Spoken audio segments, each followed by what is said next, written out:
Hello everyone, welcome back to my channel Wacky Whims. तो ये मेरा सेकंड वीडियो है मेरे चैनल पर। फर्स्ट मैंने शायद वो क्रिसमस ब्लॉग डाला था, उसके बाद मुझे मौका नहीं मिला फिर डालने का। उस वीडियो में मैंने कहा था आप सबसे कि मैं शिफ्ट होने वाली हूँ। सो मैं हो गई शिफ्ट, मैं अभी अपने नए घर में हूँ, मेरे कमरे में। तो फिर उसके बाद मैंने सोचा था कि अपना वो जो शिफ्ट किया मैंने वो सारा प्रोसेस मैं वीडियो करके शूट करके फिर डालूँगी ब्लॉग। पर वो हो नहीं पाया क्योंकि हमने वो डेट प्रीपोन कर दिया था आने का। कुछ इमरजेंसी आ गई थी, कुछ प्रॉब्लम्स हुए थे, तो इसके वजह से मैं शूट नहीं कर पाई और हम यहाँ जल्दी आ गए। ऑलमोस्ट अभी अप्रैल चल रहा है ना, ऑलमोस्ट मैं 4 महीने बाद वापस आई हूँ यहाँ पे।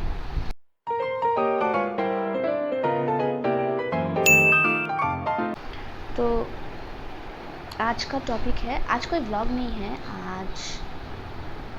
आज का टॉपिक है के ड्रामास, जो मैं रेकमेंड करती हूँ स्पेशली बिगिनर्स के लिए। तो मुझे 2 साल हो गए के ड्रामास देखते हुए।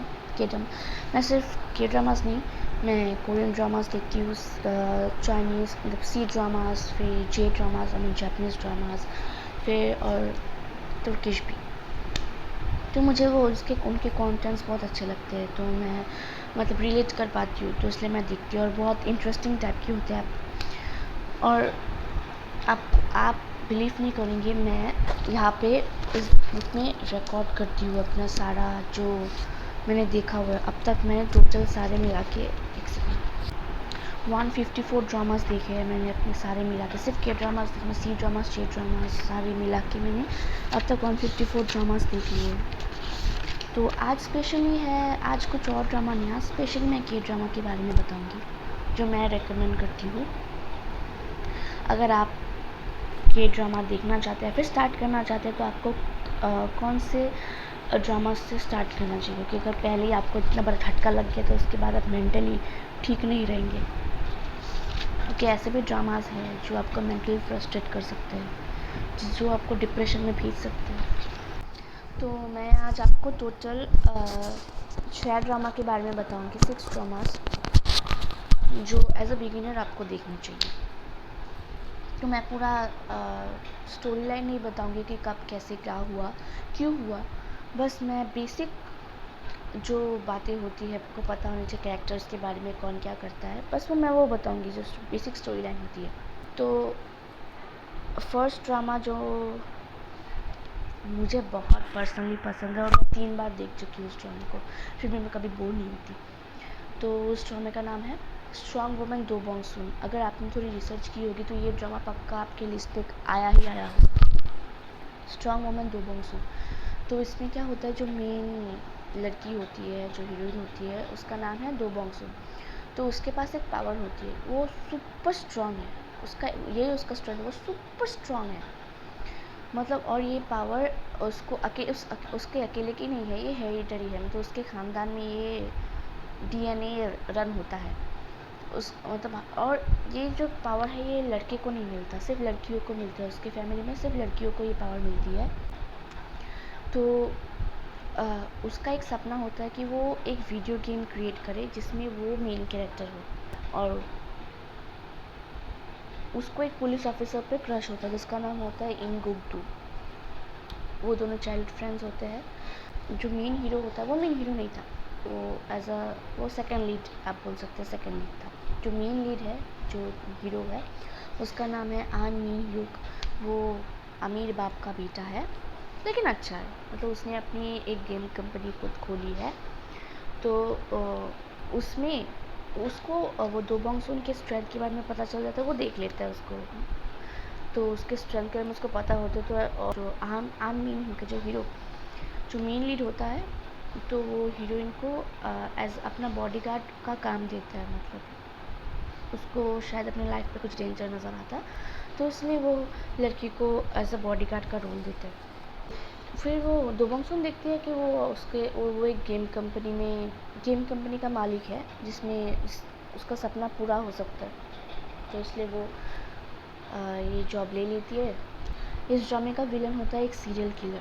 जो दो बॉन्सुन के ही लोकेलिटी में, मतलब उसके जो वो जहाँ पे रहती है वहाँ पे लड़कियों का किडनैप करते हैं। तो फर्स्ट जो लड़की थी वो उसका मर्डर हो गया उसी के एरिया में। तो फिर वो डिटरमाइन हो जाती है कि वो सील कर को पकड़ी, मतलब अपने स्ट्रेंथ का कुछ तो फ़ायदा होना चाहिए ना उसको। लेकिन उसका दोबोंगसुन की कमी ये थी कि जो उसका स्ट्रेंथ है वो उसको कंट्रोल नहीं करना नहीं आता था। मतलब ऐसे ही कहीं पे हाथ रख देगी तो भूकंप आ जाता है, घर हिल जाता है, मतलब ऐसा टाइप का। तो जो मेन हीरो होता है वो उसको सिखाता है कि कैसे अपने स्ट्रेंथ को कंट्रोल करना चाहिए, वो हेल्प करता है। मतलब आप देखेंगे तो आपको पहले ट्रेलर देख लेना चाहिए। तो ट्रेलर ही बहुत फ़नी है, तो ड्रामे का तो पता नहीं। मैं 3 बार देख चुकी हूँ मैं पर्सनली, इतना फ़नी रोमांटिक। तो सेकंड ड्रामा है what's wrong with secretary Kim. Obviously English title है, कोरियन टाइटल कुछ और होता है, पर वो इंग्लिश टाइटल में कुछ और देते हैं क्योंकि कोरियन ड्रामास के बहुत सारे इंटरनेशनल फैंस हैं। सो इस ड्रामे का नाम है व्हाट्स रॉन्ग विद सेक्रेटरी किम। मैं नीचे डिस्क्रिप्शन में नाम लिख दूँगी, तो आप देख लेना।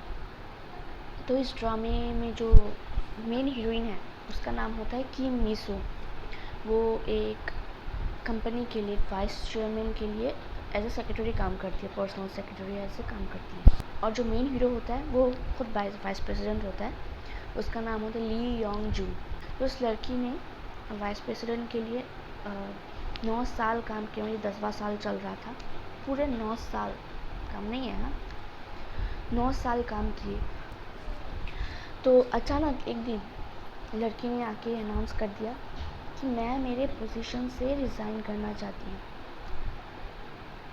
ये बात कुछ वाइस चेयरमैन से, जो हमारे मेन लीड है, हजम नहीं हुई उन्हें। वैसे वो लाइक करते थे, तो वो अपने बेस्ट फ्रेंड के पास जाते हैं, तो जो बोर्ड डायरेक्टर होते हैं उसी कंपनी के, उससे सलाह मशवरा करते हैं और लड़की पे आजमाते हैं ताकि वो कंपनी छोड़ के ना जाए और यहीं रहे। तो यही बहुत सारा किस्सा होता है। वो पहले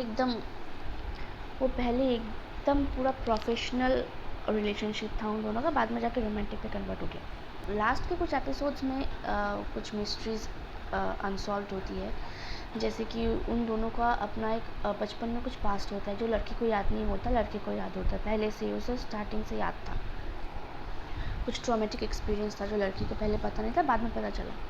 now coming to the third drama. जो थर्ड ड्रामा मैं रिकमेंड करूँगी वो है वेटलिफ्टिंग फेरी किम बॉक जू। तो ये एक एथलीट, आप कह सकते हैं एक तरह से ये एथलीट ड्रामा है। जो हमारे मेन हीरोइन और हीरो है, तो वो एक एथलीट कॉलेज में पढ़ते हैं। लड़की जिसका नाम है किम बॉक जू, मेन लीड एक्ट्रेस, उसका नाम है किम बॉक जू। वो एक वेट लिफ्टर है, वो वेट लिफ्टिंग करती है। और जो लड़का होता है जिसका नाम होता है चंग चुंग ह्यो, वो एक स्विमर है। तो ये एक एथलेटिक ग्रुप ऑफ फ्रेंड्स के बारे में है। तो जो लड़की होती है वो, जो मेन हीरो है, उसके बड़े भाई के ऊपर क्रश खा जाती है। तो मुझे सोच के हंसी आ रही है, मतलब बहुत फ़नी है। वो जैसे उसको अप्रोच करती है ना, आई मीन पिकअप लाइन कोई ऐसे कैसे चूज़ कर सकता है। डू यू लाइक मेसी, आप देखेंगे तो समझ में आएगा, उसका ये पिकअप लाइन था, डू यू लाइक मेसी। तो पहले तो वो जब पता चला लीड एक्टर को, तो उसने मजाक में ये बात ले लिया। मतलब पहले बहुत टीज़ करता था वो लड़की को कि मेरे बड़े भाई को पसंद करती है, ब्ला ब्ला, लेकिन बाद में खुद ही प्यार में पड़ गया।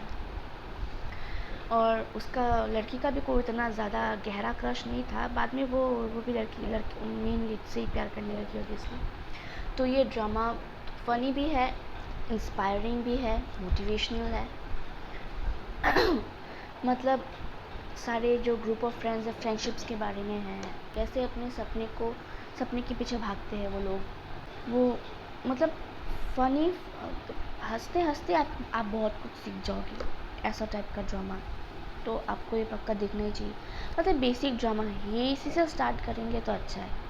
तो ये सारे बेसिक ड्रामा सबने देखे हुए हैं, सबको पता है इन ड्रामास के बारे में।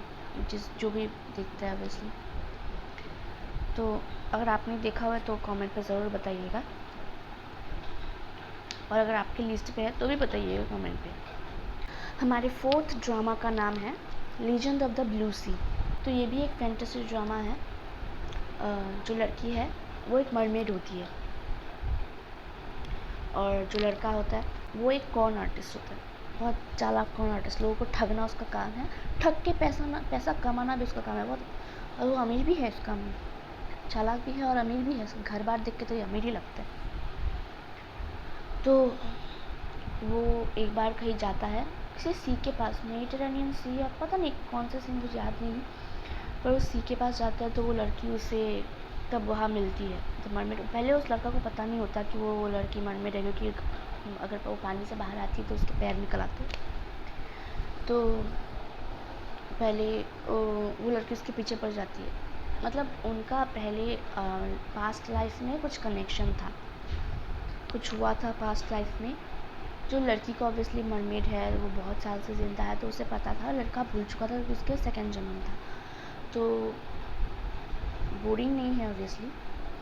तो इस जन्म में वो लड़की उसको जब मिलती है, उसको लड़की को तो पता होता है। तो फिर वो जब हमारे दुनिया में आती है, पानी से बाहर निकल कर हमारी दुनिया में आती है, तो उसे कुछ पता नहीं होता कैसे खाना है, क्या कपड़े पहनने, क्या करना है, क्या नहीं करना है, उसे कुछ पता नहीं होता। और लड़का पहले उससे अपना पीछा छुड़ाने का कोशिश करता है, पर वो छुड़ा नहीं पाता। तो लड़की को अपने साथ ही रख लेता है, अपने साथ ही अपने कॉर्न आर्टिस्ट के ड्रामास में उसको हिस्सेदार बना लेता है, उसको भी कुछ रोल्स दे देता है। तो फिर वो लड़की के साथ ही रहना शुरू कर देता है, मतलब लड़की उसके साथ उसके घर में रहना शुरू कर देती है। वो सब कुछ सिखाता है लड़का लड़की को कि कैसे खाना चाहिए, कैसे क्या करना चाहिए, क्या क्या है क्या नहीं है। और एक चीज़ उन दोनों के क्वालिटी में, उन दोनों के इसमें मतलब उन दोनों के कनेक्शन में, कि लड़का जो है वो लड़की का माइंड पढ़ सकता था। मतलब अगर लड़की कुछ सोचती है तो वो लड़की को सुनाई देता है। तो फिर ये सीरीज़ ऐसा चलता रहता है, बहुत बहुत फ़नी है, मतलब लास्ट तक मतलब इंटरेस्टिंग ही है। मैं आपको सारे पहले फ़नी ड्रामा से रेकमेंड कर रही हूँ, जो फ़नी रोमांटिक टाइप्स के ड्रामास है, जो ज़्यादा सीरियस नहीं है, इंटेंस नहीं है। मैं वैसे टाइप के ड्रामास पहले आपको रिकमेंड कर रही हूँ, ताकि आप बात थोड़े थोड़े करके मेंटली स्ट्रॉन्ग हो जाए इंटेंस ड्रामास देखने के लिए, सैड रोमांटिक्स देखने के लिए। एंड बिलीव मी, जो कोरियन सैड रोमांटिक ड्रामास होते हैं ना, वो इतने ज़्यादा टची होते हैं, मतलब इतने ज़्यादा सेंसिटिव होते हैं ना, मतलब आप उसे एक बार देख लोगे तो कभी भूल नहीं पाओगे। सो जो फिफ्थ ड्रामा है उसका नाम है माई ID is Gangnam beauty.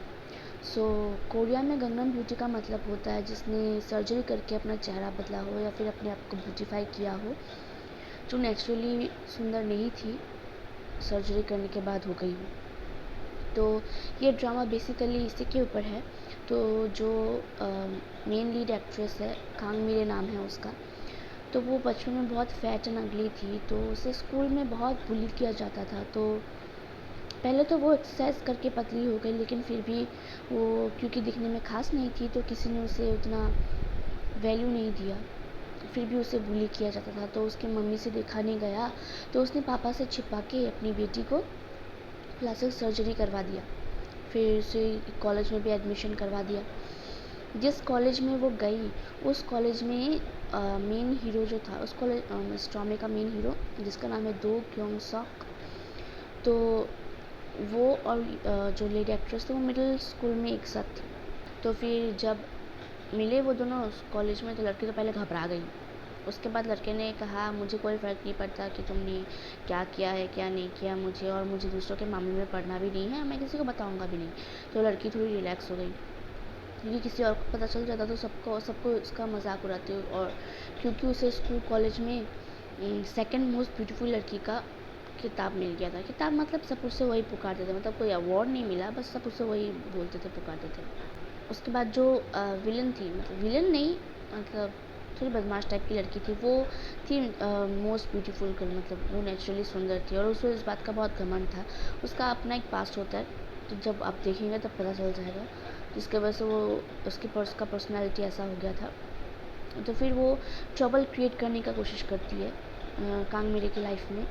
Her Korean dramas में आप देखेंगे एक चीज़ कॉमन होती है कि उसमें हर ड्रामा में कुछ ना कुछ मैसेज तो होता ही है, चाहे वो सोशल इश्यूज़ पर हो, खुद के इमोशनल डेवलपमेंट पे हो, पर्सनैलिटी डेवलपमेंट पे हो, मतलब अपनी रियलिटी में जो इश्यूज़ होती है उसको लेकर वो ज़्यादातर वैसे ही मतलब रियलिटी से लेकर ड्रामा बनाते हैं।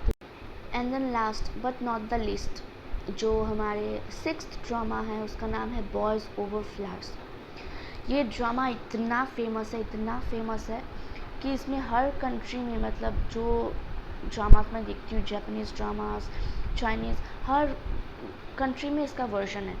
इसमें इसका नया थाई वर्जन निकला है F4, इसका चाइनीज़ वर्जन भी है, मैच्योर शावर, ताइवान वर्जन भी है, जापानीज़ वर्जन भी है, और कोरियन वर्जन तो 2010 का है शायद, थोड़ा पुराना है। और इसमें सबका फेवरेट ली मिन हो एज अ लीड एक्टर है। तो इसमें कहानी क्या है, 4 ग्रुप ऑफ फ्रेंड्स होते हैं जो बहुत अमीर होते हैं, मतलब आप बोल सकते कि कंट्री का मतलब उसमें ऐसा दिखा था कि कंट्री का शायद आधा इकोनॉमी उनके कंपनी से ही आता होगा। और जो लड़की वो 4 F4 नाम से जाने जाती है, स्कूल में बहुत फेमस है, बहुत, ये इतने ही अमीर है ना, तो अपने स्कूल में वो बहुत फेमस है, सबको बुली करते रहते हैं। और जो मेन एक्ट्रेस है जिसका नाम है किम जानदी, वो एक गरीब घर से है लेकिन हेड स्ट्रॉन्ग गर्ल है, कमज़ोर नहीं है। तो जब उसे उस कॉलेज में एडमिशन मिलता है, शायद किसी कोटा से मिलता होगा, मुझे उतना याद नहीं है, बहुत पहले मैंने देखा था। तो उस कॉलेज में जब जाती है वो एक टारगेट बन जाती है, तो उसके फ्रेंड को बुली करने जाते हैं वो F4, तो वो बीच में आके रोक देती है, तो वो एक टारगेट बन जाती है उन सबका। तो उसके बाद लेकिन वो झुकती नहीं है, जो लीड एक्टर है उसको घुसा मार देती है सबके सामने, घुसा क्या, उठ के शायद लाठी मारती है, हाँ। तो उसके बाद एक घुसा खाने के बाद उस लड़के को एक्टर से प्यार हो जाता है। फिर वो उसे ऐसा लगता है कि शायद लड़की उसका अटेंशन पाने के लिए ये सब कर रही है। बहुत फ़नी है, उसके क्या क्या करता रहता है वो लड़का उसका अटेंशन पाने के लिए, जैसे उसको ज़बरदस्ती एक डेट पे ले जाना, या फिर किडनैप करके घर में ले जाके मेकओवर करवाना उसका पूरा, नया कपड़ा ख़रीद के देना, पूरा नया शू पहनना, जो जूता उसी पे पड़ता है उसके बाद दोबारा। ये तो रेकमेंड है ही है, आप बाकी सब देखिए या ना देखिए, सबसे पहले ये देख ले। सोच ही सकते हैं इतना वर्जन में अगर ये ड्रामा बनाया गया है तो ये कितना फेमस है, इतना फेमस हुआ इसीलिए ये इसका 2nd version, 3rd version, 4th version बनाया गया है। तो ये था 6 के ड्रामास आज का जो मैं रेकमेंड करती हूँ फॉर द बिगिनर्स। अगर आप चाहते हैं कि मैं ऐसे और के ड्रामास के बारे में वीडियोस बनाऊँ तो प्लीज़ नीचे कमेंट पे लिख दीजिएगा कि आप क्या चाहते हैं, क्या किस कंटेंट पे मैं वीडियो बनाऊँ, और जाते जाते सब्सक्राइब करके जाइएगा। जो के ड्रामास एडिक्ट है या फिर जिसने अभी अभी कदम रखा हो के ड्रामा वर्ल्ड पे, वेलकम फर्स्ट ऑफ ऑल। और ताकि आपको अपडेट मिलती रहे कि ड्रामास के बारे में, आप और जानते रहे, प्लीज़ सब्सक्राइब माय चैनल।